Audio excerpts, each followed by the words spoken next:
First, though, after viral video showed a police officer kicking a teenager in the face and stomping on his head, we're asking if your faith in the police is damaged. 0207 862 2222 is the number. Greater Manchester Police have suspended an officer following a review of the incident which occurred at Manchester Airport on Tuesday. The police watchdog have also launched a probe. Now, we're going to show the footage. It's violent and disturbing. Doesn't last very long, but look away if you don't want to see it. In the video, you see the officer in just a moment. So you can see suspects on the floor, officers pushing them away, officers with tasers, and watch the guy on the floor in the blue T-shirt now. Now that's very, very bad. That is a kick to the side of the head and a proper stamp which will have bashed his head against the hard floor. The men in the pictures are thought to be brothers. Police said 3 of their officers had been assaulted prior to this after responding to reports of an altercation between members of the public. A female constable suffered a broken nose. They all required hospital treatment. 4 men have been arrested and bailed. The man at the centre of the video, the blue T-shirt guy, is 19-year-old Mohammed Fahir Amaz. He has a cyst on his brain, we're told, and his condition has worsened since Wednesday night, according to his lawyer, Ahmed Yaqub. Yaqub said nothing that led to the incident justifies the barbaric actions of police, which have left the family traumatised. Hundreds of people have protested in Rochdale and Manchester since Wednesday, including outside the office of the Greater Manchester Mayor, Andy Burnham. Now, he yesterday called for calm and said while the viral clip was disturbing, the full footage suggests there is more to the incident. It is not clear-cut, I would say, and there are issues for both sides in the situation. That said, and here's where I want to be really clear, it is right that the officer has been suspended. That is the right action. It's abundantly clear to me that the right steps have been taken. It is a complicated human situation, is what I would say. I'm not saying that to justify anybody's actions in it, but it is a situation that unfolds very quickly and escalates very quickly. There is a difficult job that our frontline professionals do, but at the same time, they have to always uphold the highest standards. OK, so he and Keir Starmer actually have been a bit, what you might call circumspect about it, saying, well, we need to know what led up to this. It's not good enough. I'm really disappointed because I think Andy Burnham's been fantastic and so has Keir in many ways. But I think this sort of pandering to police forces and police power, or right-wing ideas around police force being a fundamental part of their job. The kick and also the subsequent fellow kick in the midriff of the second man was completely unnecessary and unprompted. He has his hands behind his head. He is on the floor, laying down, and he's still being kicked and attacked. And what's really interesting is that, now the South Asian community are now starting to understand the interaction with police. It's something that many, many black people, including myself, have interacted with pretty much since I was 14 years old. And even now, I still really hesitate and try not to call the police or interact with them in any way, shape or form when possible. And so for me, this is brute violence. And I think you can only do this if you are confident that this is a part of, it's a supported or accepted part of your role. And it was completely unnecessary. Dawn, do you think we need to see the context, or do you think actually that in the end there's no justification? I'm struggling to understand the justification of kicking and stamping on someone's head when they are lying on the ground and are no danger to you. I really do not understand any context that can make that an action that you consider necessary. So, and I find it really, really difficult to watch. And watching it again just now, I find it incredibly difficult. But also the journalist in me, I want to know what happened. What I don't know, I've seen the clips that put out on social media. I'm not justifying in any way, shape or form, by the way. I've seen the clips on social media, but I haven't seen what happened beforehand. So what apparently happened... Why does that matter, though? Well, that's the interesting thing. But just to say some context, that there was a woman on a flight who was the mother of some of the individuals. There was a ruckus on the plane for which other passengers were blamed.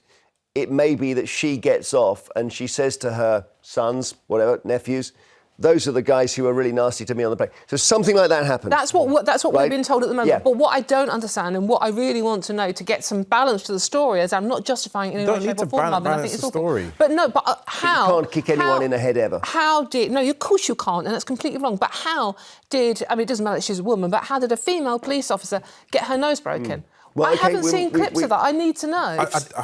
It's a horrible conflation. It's like everything that happened before, there's an opportunity to create justice for whatever was done to any police officers, if that's the case, and that will be obviously a part of their investigation into the incident. Whatever happens beyond that point, where you choose to now start kicking people in the head, you can't even kick people in the head in a street fight and people won't get involved. Well, it's the stamp that is so dangerous because that pushes his head, smacks his head against the concrete floor. William is in Clackmannanshire. Do we need to know the context, William, or not? Yes, I do think we need to know the context, Jeremy, and I think it's really disturbing to see anyone getting their head kicked in, of course. However, it's an individual incident. It doesn't affect my trust of the police. It's one person, and I think people need to remember that. And it's just a video we haven't seen. We don't know all of the events. We haven't heard all of the perspectives. And as I'm looking at it, I'm thinking, why is the media only focusing on this when we've got another story where a lieutenant colonel was attacked? So the spotlight seems to be on angry men taking a boot to the face in an airport, but we're not focusing on an innocent army personnel who was attacked in front of his wife, in front of his house. Yeah, I'm struggling because there's no debate on the attack on the lieutenant colonel. Is a disgusting thing, and a guy has been, I believe, charged. He's been in court. So we can't now start talking about it. There's no other side to it, right? But here there is, as you can hear, there is a debate to be had about whether you say, look, OK, the police sometimes get it wrong, but you've got to get off their backs and let them do their jobs, or whether you say, no, this crosses the line, this guy's gone, and we need reform. So it's quite an interesting discussion, isn't it? It crosses the line. Right. Well, yes, it does. But then, as Dawn says, do we need to know the events in the run-up? Yes, we do. Because but if it crosses the line, why do we need to know the events? It crosses the line because kicking someone's head is very dangerous. But we need to know the information before we start making judgments, before people start reacting. And people are being very emotional about this. And you always need to have the facts about a situation before you make past judgments. Right. So I wouldn't distrust the police because of this. OK, thank you. I mean, here's Marvyn. I hear what you're saying, Marvyn, completely. That you can take this in isolation because it's so bad there can't be any justification. But what if that officer saw his colleague, the female officer's nose broken in front of him, there's blood everywhere, and he's just furious? But again, I think we're kind of loading the situation with emotional cues of like there's a woman and there's a police officer and 3 people got dropped, and it's like the fact that you have them in apprehension, they are now stable, static, and all you have to do is handcuff them and take them away, and you choose to kick them in the head, kick them in the midriff, and aggressively and excessively arrest them. There's no need. So for me, that now is like you've gone out of professionalism and you've gone into an emotional state. That means you're not doing your job very well. OK, after the break, I'm going to show you the clip from the Reform MP Lee Anderson, who says we should stop, I think it was the phrase, dancing with fairies, dancing with rainbows when it comes to the police. Just let the police, if they want to go life on Mars, let them do it. Now, more of your calls on the viral video from Manchester Airport. It showed a police officer kicking a man in the face and stomping on his head. An officer has now been suspended. As Dawn says, really upsetting to see this. Has your faith in the police been damaged? 0207 862 2222.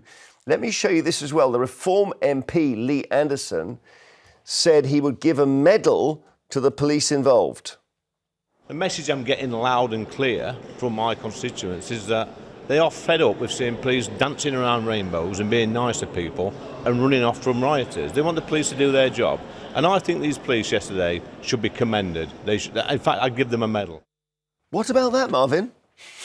I'm happy to police Lee Anderson if he wants to be policed also, but I just find that deeply offensive. The fact that an actual sitting MP is using that language and using an imaginary support of his constituency, like he sat there, like he's probably even in the office, I don't think he's even been to his constituency yet, having conversations with them about what they would like from the police. We want to be policed.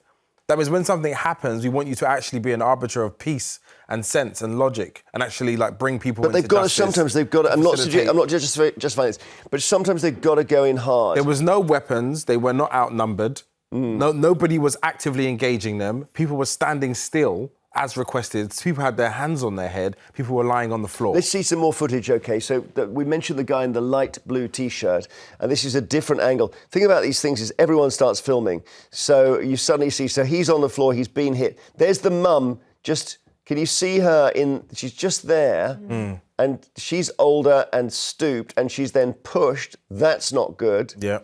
And then we see an incident involving pepper spray. So you'll see now some police officers. The one furthest from you here is looking at this guy with the black clothes and bang. He's filming for his own security. If you can see the person being pepper sprayed, is filming so that he's able to actually account for himself. I don't know what Look at this. He's obviously... What is he doing? He's trying to sort of disempower the guy and... Yeah, but there was no real, like... He says, look, lie on the ground, the guy doesn't. Maybe that... we can't hear. We don't know. He sprayed him and he then puts him in a headlock. Graham in Glasgow, too much? Good morning. Hey. Jeff, after much, the police do a fantastic job with the resources that they've got. I honestly think the police do a fantastic job. I don't think that police officer should be allowed to stay in the police force. He totally lost control. He forgot all his training. And he just got angry. And he shouldn't have done that. Thanks, Graham. Jane in Durham, what do you think? Sharon in Staffordshire, what do you think? Oh, good morning, Jeremy. Good morning, Dawn and Marvyn. I love your show. Love you guys on the panel. Thank you. We'll come back to Jane. If Jane is hanging on, I just want to say, sorry, Jane, we hadn't got you. We'll try and come back to you. Sharon, go ahead. Okay, I've got to say, I just saw that clip with Lee Anderson, and he needs to shut up. Now, I was carjacked about 7 years ago, and a policewoman and a policeman came. I was hysterical crying, as you can imagine. Yeah. The policeman was okay, but the policewoman, she was absolutely vile. She was horrible, no compassion, nothing. Really? So, yes, and I can imagine how the policewomen are sometimes worse than the men. I can imagine how that policewoman behaved that time. I see. Men. I see. So you're saying maybe the policewoman brought the broken nose on herself? Well, not even that, but when they've got that uniform on, they think, I can do whatever I want to anybody. No, you cannot. OK. Thank you. I think it's super important to acknowledge that people of colour are policed completely different from the rest of the country. And I feel every time people of colour say, I have these experiences, there's a sort of dismay. But I'm not making an assumption about Sharon. No, not even to you. I'm just listening to what she's saying, and I'm saying to people at home that there's clearly people actually saying that something is different here, and it's so common and consistent, and there's so much evidence behind it. But every time we see it and say it, there's this sort of intellectualising of what the police mean to you. It's irrelevant what it means to you. You don't experience that form of policing. If you've got some sort of posh white guy and he says, I tell you what, I've had a few interactions with the police, I found them perfectly polite. Yeah, because of course. You're thinking, well, that's because they can see you're not going to suddenly, kick off, or they think they can. Well, they think they understand you and know you, and they feel like there's a familiar. But also, there's a consequence of punch. If they did that to a white man and kicked him in his head, that would be a completely different consequence. Yeah. Sharon, we should ask, and forgive me. I'm assuming you're a person of colour, and that maybe the police officer was white. I'm a person of colour, and I am very posh. I live in a good area. You are. And I do drive a nice car. But that's got nothing to do with it. Well, it's just the way the police are. They're absolutely disgusting, their behaviour, and it needs to be looked into. It really does. OK, thank you. So Sharon is black, but the police were not being racist. They were just being unpleasant. We wonder why. In Sharon's account. Well, I didn't want to join the dots there. Now, Jane has now reappeared. I'm sorry, Jane, you were lost in our system momentarily. Yeah, no, sorry. Blame my dog. I bet that was frustrating. We're somewhere there's a sort of U-bend that people get caught in. So what's happening? I don't think there's any excuse for anyone to kick anyone in the head. But I do understand the frustrations of the police because they just can't win. If the guy had a knife or anything, you just have to watch the police programmes on Channel 5 to see that a guy lying down doesn't mean he's not going to get up and hurt you. Well, what is he going to suddenly kind of produce some sort of massive sword? I mean, I think once you're lying down, he was being tasered. I don't know. He'd been disarmed. I think it's about the emotions, whether you can say, look, this shouldn't have happened, but we understand why this police officer was emotional. But it wouldn't have happened if he hadn't kicked the policewoman or punched the policewoman. We didn't see that. If they hadn't caused any trouble. Yeah, we don't know if he did. That's the thing. But we hear that the police officer has a broken nose. We wait to see about that. I mean, I don't know. I'm always when we hear about police injuries. I remember there was a protest on one of these energy plants, and people scaled it, and the police came in vans, and we were told 30 police officers had been injured. And when the injuries were interrogated, one had been stung by a bee. And we need to be careful saying, because officers have been injured, therefore it justifies it, because we don't at the moment know what happened. This is the point I'm trying to make, and I think Andy Burnham tried to make as well, is we don't know the full facts. People are rightly reacting very emotionally to a horrific bit of film that has no justification, none whatsoever, especially an armed police officer. If you're doing red mist... Red mist with an armed police officer, that's dangerous. There is no justification. We don't know all the facts. No, but I mean, that guy must not hold a weapon ever again. Thank you, Jane, so much. Kimberly in Essex, hello. Yeah, hello, morning. Morning. Well, I can only comment on my police force, which is Essex. Now, I'm a transgender woman, so I get hate crime on a weekly basis. Now, I'm dealt with common courtesy and respect, both when I'm plaintiff and defendant. Sometimes I can be a bit volatile. I'm Essex after all. What happened there was at Manchester was absolutely awful. I mean, the guy was on the ground, defenceless. He was in an airport, so he wasn't armed. Okay, True. Good point. Well, you're not searched if they're waiting for their mum. They wouldn't be searched there, would they? But yeah, you make a good point. Yeah, they're not going to be carrying a massive weapon. Yeah. Exactly. But I think what's got to happen is you've got some bad apples. Unfortunately, you've got a bad orchard now, and it's spreading. I want a police force to uphold the law. Now, yes, I go to Pride. I'm a trans woman. I don't want the police running around with flags. I want them to do their job, but not as aggressively as that man in Manchester. That's very interesting to hear you say that. But when you say you've been a defendant, you mean you've occasionally kicked off and they've even treated you with respect when they've arrested you? Yes, 100%. Really? 100%. Right. Yes. So you appreciate the respect? Yeah, of course I do. Essex police, they're awesome. I can't fault them at all, and I won't. They're great. A lot of forces could learn from Essex police. That's great, but they're not, as you say, running around with pride flags. Well, they do, but I don't really want that. I want to see a proper force, not a service. I want a proper force. So interesting. Okay, Anthony in the West Midlands, hello. Hello there, Jeremy. Yeah, you all right? Do you agree? I'm well, thank you. Do you agree with Lee Anderson or not? I agree that it's restored a little bit of faith in the police in my mind. Not because of the kick, obviously. I'm not saying the kick was great. What I'm saying is it's nice to see policing rather than being shouted at in the face by idiots and being spat at, being attacked themselves, and then when they actually police being criticised, and especially by one of your guests in the studio, the bloke. Well, yeah, but Marvyn is... What he comes out with is typical. It's typical what I've heard for years. But he might have a different experience to you, Anthony. Well, yeah, he may have. I've been 60. I'm 60 years old, and I've seen racism, I've seen this, and I've seen that. Yeah, and it's been horrendous, and I'd agree with him in that respect. But I see, as regards prejudice, oh my gosh. Okay, Anthony. Yeah, it's turned on its head. Thank you very much for all your calls. Okay, I got it. I'd love to have a longer conversation on that, but we've got to move on. Later, we're asking if it's time.